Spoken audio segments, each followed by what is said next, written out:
That's why they pay athletes these fantastic salaries. I was listening to the radio the other day.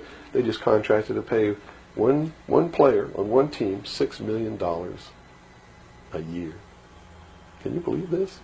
And why is that? It's the Roman circus.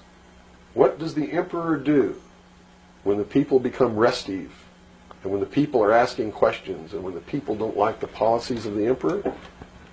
He sends them to the circus. He creates a circus. He builds a giant coliseum.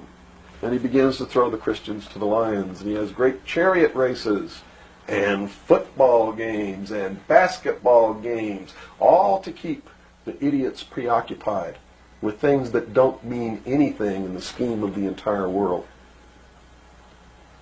so that they don't have the time to learn what the truth is, so they don't ever get smart enough to learn how they're being manipulated, so they don't ever question the emperor. That's why they pay a player on a football team or a baseball team $1 million or $2 million or $3 million a year. It is the Roman circus. I know men who don't know anything in the world except who plays third base for the Mets. And they think that's a great accomplishment. And they meet and pat each other on the back and bond and go have cocktails and talk about what this guy that plays third base for the Mets did in last night's game. It's sad. It's really sad. Is there any room in a kind of society where these manipulations are not taking place for this type of entertainment, or any type of entertainment at all? If people understand that a game is a game, if people understand that nobody, no matter what they do, is worth paying $2 or $3 million a year for,